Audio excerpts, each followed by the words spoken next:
একটা মানুষের মৃত্যু নিয়ে যে এরকম হতে পারে আমার সত্যি ধারণা ছিল না। আমি এই ভিডিওটা বানাতাম না হয়তো, কিন্তু কালকে রাত থেকে রাহুলদার মৃত্যু নিয়ে যেভাবে জিনিসপত্র শুরু হয়েছে, এই ভিডিওটা না বানিয়ে না আমি পারলাম না, বিশ্বাস করুন। কালকে সন্ধ্যেবেলা হঠাৎ করে আপনারা সবাই জানেন যে রাহুলদা তিনি শুটিং করতে গেছিলেন দীঘাতে, এবং সেখানে তিনি জলে তলিয়ে যান এবং আমাদেরকে ছেড়ে তিনি চলে যান না ফেরার দেশে। এবং এইটুকুই প্রার্থনা করতে পারি যে যেখানেই থাকবেন ভালো থাকবেন প্লিজ। এবার ব্যাপার হচ্ছে, আমি দেখছিলাম এই যে এই ঘটনাটা ঘটলো তারপর থেকে এত নোংরামো হচ্ছে জিনিসটাকে নিয়ে, বিশেষ করে সোশ্যাল মিডিয়াতে, ফেসবুক বলুন, ইউটিউব বলুন, যে কোনো জায়গায়, সেটা ইনস্টা বলুন, আমি বিভিন্ন জায়গায় পোস্ট গুলো দেখছি মানুষের, আর আমি লিটারালি ভাবছি যে মানুষ মানে তো মান আর হুঁশ, এবার আমরা কি সেটাও খোয়াতে বসেছি? ওটুকুও কি আশা করা যায় না একটা মানুষের কাছ থেকে? দেখুন, আমি জানি রাহুল দা অনেকেরই প্রিয় অভিনেতা, অনেকের ছোটবেলার ইমোশন চিরদিনই তুমি যে আমার সিনেমাটা জড়িয়ে আছে, এবং অনেকেই আমার মতো শকড এই খবরটা শোনার পর, এবং অনেকেই মেনে নিতে পারছেন না এই জিনিসটা, সেটা ভালো মতো জানি আমি। কারণ কালকে রাত্রেবেলা আমি কথা বলার মতো অবস্থাতেও ছিলাম না যখন আমি ভিডিওটা বানিয়েছি। এইবার এটা নিয়ে আমি দেখছি বিভিন্ন জায়গায় বিভিন্ন ন্যারেটিভ তৈরি হচ্ছে। প্রথমে শোনা যাচ্ছিল যে তিনি শুটিং করতে গেছিলেন এবং শুটিং শেষ হয়ে গেছিল, তারপর তিনি জলে যান কোন অ্যাক্টিভিটি করতে বা নর্মালি স্নান করতে। তারপর শোনা গেল যে না, শুটিং করতে গেছিলেন জলে এবং সেখানে প্রপারলি প্রিকশন ছিল না, যার জন্য এই ঘটনা ঘটেছে। এই দুটো ন্যারেটিভ উঠে আসছিল। তারপর থেকে যেভাবে মানুষ নিজের মন গড়া কথা বলতে থাকে এবং তার একটার সঙ্গে একটার কোনো মিল নেই। কেউ বলছে তিনি জলে পড়ে গেছিলেন, কেউ বলছে তাকে ওঠানো হয়েছিল, তখনও পর্যন্ত তিনি বেঁচে ছিলেন, তারপর তার হার্ট অ্যাটাক হয়েছে, তারপর হসপিটাল নিয়ে যেতে গিয়ে তিনি মারা গেছেন। কেউ বলছে সঙ্গে সঙ্গে তুলে আনা হয়েছে, কেউ বলছে যে না, অনেকক্ষণ তাকে পাওয়া যায়নি, খোঁজা হয়েছে। আপনি দেখুন একবার যে এর একটার সঙ্গে একটার কোনো মিল নেই। কেউ বলছে শুটিং করতে গেছিল, মানে শুটিং চলছিল তখন যখন এই ঘটনাটা ঘটেছে। কেউ বলছে না, শুটিং শেষ হয়ে গেছিল, প্যাক আপের পর এই ঘটনাটা ঘটেছে। এবং নিউজ চ্যানেলগুলো দেখুন, বাকি যারা ফেসবুকে লিখছে, যারা করছে, তাদের হয় না যে বেসিক যে একটা রেসপন্সিবিলিটি, সেটা হয়তো তাদের মধ্যে নেই, কিন্তু একটা মিডিয়া, নিউজ চ্যানেল, তাদের তো বেসিক রেসপন্সিবিলিটি আছে। তারা যখন কোথাও কিছু খুঁজে পাচ্ছে না, তারা হঠাৎ করে বলছে যে রহস্যজনকভাবে মৃত্যু। হ্যাঁ, আপনারা এটা লিখতে পারেন অবশ্যই যে এর যে ইনভেস্টিগেশন সেটা যাতে প্রপারলি হয়, যেটা অ্যাকচুয়ালিতে ঘটেছে তদন্ত হবে, এবার সেই তদন্ত যেন ঠিকঠাক মতো হয়, সেখানে যেন কোনো গাফিলতি না হয়। কিন্তু সেই জায়গায় যেরকম ভাবে নোংরামি চালু করা হয়েছে, যেরকম ভাবে জিনিসপত্র পোর্ট্রে করা হচ্ছে, সবাই সব জানে কিন্তু আসলে কেউ কিছুই জানে না। কালকে আমি যখন বলেছিলাম, আমি ভিডিওতে এটা মেনশন করেছিলাম বাই ডিফল্ট, যে আমি শুনেছি যে এরকম হয়েছে, বাট অ্যাকচুয়ালি কি হয়েছে সেটা তো জানি না, জানা সম্ভব নয় যতক্ষণ ইনভেস্টিগেশন হবে, যতক্ষণ না তদন্ত হবে, আগে কিছু জিনিসপত্র বেরোবে, সেইটা না হলে সবাইকে জিজ্ঞাসাবাদ করা হবে, যারা ওখানে ছিল বা যারা ওখানে ছিলেনও না, কি তাদেরকে জিজ্ঞাসাবাদ করা হবে, তারপর না জিনিসটা কোথাও একটা কি কনক্লুশনে পৌঁছাবে। কিন্তু মানুষের সেই সেই টাইমটুকু দেওয়ার টাইম নেই। আমি আজকে বাড়ি এসছি, মানে ঠিক আছে, আমি সকালবেলা বাসে করে এক জায়গায় গেছিলাম, আমি বাসে করে বাড়ি এসছি, বাসের মধ্যে দেখছি ম্যাক্সিমাম লোক এই জিনিসটা নিয়ে কথা বলছে, এবং সবাই ফেসবুকের যে জিনিসগুলো, যেগুলো কালকে রাত থেকে বা সকাল থেকে আমি দেখছি, সেই জিনিসগুলো নিয়েই কথা বলছে। তাদের মধ্যে 5টা লোক বসে আছে, 5টা লোক কথা বলছে, 5টা লোক সেই ফেসবুকের কথাগুলোই আওড়াচ্ছে। কেউ বলছে হ্যাঁ জলে পড়ে গেছে, যেগুলো বললাম আমি আপনাদেরকে, কেউ বলছে না হসপিটালে নিয়ে যেতে যেতেই জিনিসটা হয়েছে।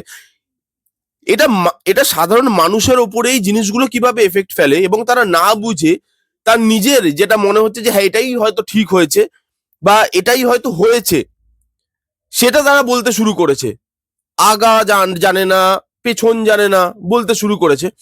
এবং আমি অবাক হয়ে গেলাম একটা জিনিস দেখে, কিছু কিছু ইউটিউবার, তাদেরকে তো আমি সিরিয়াসলি ইউটিউবারদের মধ্যেও ধরি না, মানে তারা কন্টেন্ট ক্রিয়েটের নামে তারা যেভাবে জিনিসটা নিয়ে শুরু করেছে, তাদেরকে ইউটিউবার বা কন্টেন্ট ক্রিয়েটার বলা যায় না। কন্টেন্ট ক্রিয়েটারের একটা সাধারণ রেসপন্সিবিলিটি থাকে, যেটা তাদের মধ্যে নেই। আমি কালকে রাত্রে দেখছিলাম যে ঘটনাটা ঘটে, তারপরে আধ ঘন্টা বাদে এরকম একটা দুটো ভিডিও আসে যেখানে লিটারালি তারা লিখছে টাইটেলে যে এটা কি রাজনৈতিক, এটার মধ্যে রাজনীতির গন্ধ পাওয়া। আরে ভাই থাম ভাই, আর কত? সব প্রত্যেকটা জায়গাতে এটার সঙ্গে ওটা মিলিয়ে, ওটার সঙ্গে ওটা মিলিয়ে একটা নিজের একটা মন গড়া, নিজের যে মানসিক অসুস্থতা সেটাকে ভাই সবার সামনে আনতেই হবে। আমি জানি না, আমি সিরিয়াসলি বলছি, এক একটা ইউটিউব ভিডিও দেখলাম আমি তারপরে, যে আমি স্টান্ড, যে বলছে রাজনীতি ঢুকিয়ে দিলে এর মধ্যে, আধ ঘন্টার মধ্যে তারা সব বুঝে গেল, তারা সব জেনে গেল।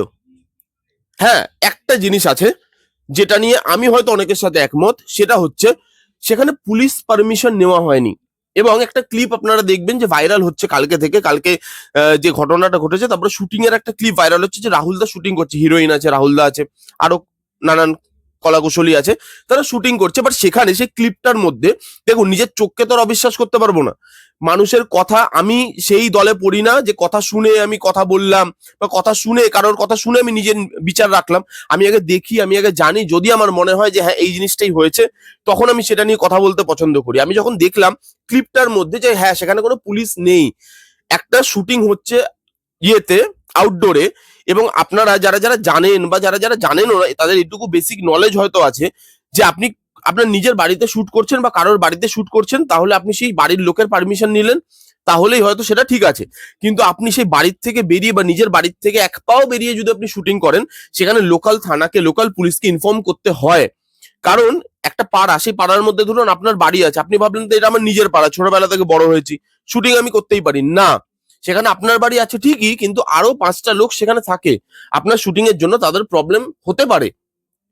এবার সেখানে আপনার লোকাল থানাকে জানানো উচিত যে আমি ভাই আমার পাড়ায় আমি শুট করবো একটা, এতক্ষণ আমার সময় লাগবে, এই এই স্টার আছে বা এদেরকে নিয়ে আমি শুট করছি, এই জায়গাটুকু আমার লাগবে শুট করার জন্য, এবং তাতে যাতে লোকের প্রবলেম না হয় সেটা আমি দেখবো। তো আপনাদেরকে আমি জানিয়ে রাখলাম যে আমি এরকম একটা শুট করছি।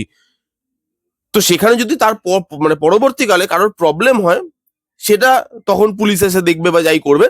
কিন্তু এখানে পুলিশদেরকে জানানো হয়নি, সেটা বারবার উঠে আসছে এবং ক্লিপটার মধ্যে স্পষ্ট দেখা যাচ্ছে। কারণ একটা শুটিং হচ্ছে, সেই শুটিং এ একটা অন্তত পুলিশ তো দেখা যাবে, যদি পুলিশের পারমিশন নেওয়া থাকতো, একটা দুটো পুলিশকে তো দেখা যেত, কাউকে দেখা যাচ্ছে না। একটা স্টারকে নিয়ে বা একটা সিরিয়ালের আপনি শুটিং করতে যাচ্ছেন, সেখানে একটা পুলিশ পারমিশন নেওয়া, আপনি আউটডোরে শুটিং করতে যাচ্ছেন, অন্য জায়গায় শুটিং করতে যাচ্ছেন, সেখানে পুলিশ পারমিশন নেওয়াটা ম্যান্ডেটারি। বাট সেটা কোনোভাবে নেওয়া হয়নি। কেন নেওয়া হয়নি, এটা কিন্তু একটা প্রশ্ন থেকে যায়, এটা নিয়ে আপনি প্রশ্ন করতে পারেন। কিন্তু এই যে বিভিন্ন জায়গায় এই মানুষটার মৃত্যুটাকে ঘিরে 24টা ঘন্টাও হয়নি এখনো, সেই মানুষটার মৃত্যুটাকে ঘিরে যেভাবে এখানে নোংরামও চালু হয়েছে, এবার সিরিয়াসলি বন্ধ করা উচিত এগুলো। আমরা যে মানুষ, সেই মানুষ যে আমরা, তার প্রমাণ তো দিতে হয় কোথাও গিয়ে, যে আমরা মানুষ ভাই, আমাদের মান আর হুঁশ দুটোই আছে। কিন্তু এখনকার যে জিনিসটা আমি দেখতে পাচ্ছি রিসেন্টলি, কিছু পেজ, কিছু মানুষ এমন ভাবে জিনিসটাকে, ন্যারেটিভটাকে প্লেস করছে, সেটা আপনাকে ইজিলি ভুল পথে চালনা করতেই পারে, ডাইভার্ট করতেই পারে আপনার মাইন্ডকে। তাই বলছি, এগুলোতে কান দেবেন না। খবরের যারা লোক আছে তারা ওখানে যাচ্ছে, ওখানে গিয়ে তারা রিপোর্ট করছে। হ্যাঁ, তারাও যে খুব একটা ভালোভাবে সেই কথাগুলোকে বলছে, এক একটা খবরের চ্যানেলে দেখতে পাচ্ছি আমি, এক একটা খবরের চ্যানেলের থাম্বনেল এক এক রকমের। আমি নাম নিচ্ছি না খবরের চ্যানেলের গুলো, বাট আপনি দেখবেন, ইউটিউব খুললে আপনি দেখতে পাবেন এই জিনিসগুলো। তারাও যে খুব একটা ভালো কাজ করছে বা করে তা নয়, এই জন্যই আজকালকার দিনে লোক খবর দেখে না, খবর শোনে না। তো সেই যে জিনিসটা আপনারা আগে বুঝুন, আপনারা আগে দেখুন যে কোন দিকে যাচ্ছে, অ্যাকচুয়ালিতে কি হয়েছিল, তারপর সেটা নিয়ে কথা বললে আমার মনে হয় বেশি ভালো হয়। না হলে এই জিনিসগুলো নিয়ে নোংরামি, এই জিনিসগুলো নিয়ে জাস্ট ছেলে খেলা, মানে এটা সত্যি, মানে এটা ভাবা যায় না। আর মানে আমি কি বলবো, আর কিছু বলার নেই, সিরিয়াসলি কিছু বলার নেই। তো এই এই ছিল, এটা নিয়েই বলার ছিল, যার জন্য ভিডিওটা বানানো, নাহলে আমি ভিডিওটা বানাতামও না। এই জিনিসগুলো না হলে আমার এই জিনিস নিয়ে কথা বলার মানে, দেখুন, এটা তো কোনো এরকম এরকম ঘটনা নয় যেটা নিয়ে 5টা লোক বসবে, 5টা লোকের মধ্যে চা খেতে খেতে আড্ডা হবে, এটা সেই জিনিস নয়। এটা প্রথমে বুঝতে হবে। তো আমি এটা নিয়ে কথাও বলতাম না হয়তো, কারণ একটা হয় না যে ভেতর থেকে আসছিল না কিছু, বাট তারপরে কালকে রাত থেকে যখন আমি দেখলাম যে ভাই এই জিনিসপত্রগুলো হচ্ছে, এগুলো বন্ধ হওয়া উচিত। এটাই বলার ছিল। দেখা হচ্ছে নেক্সট কোনো ভিডিওতে। Bye bye.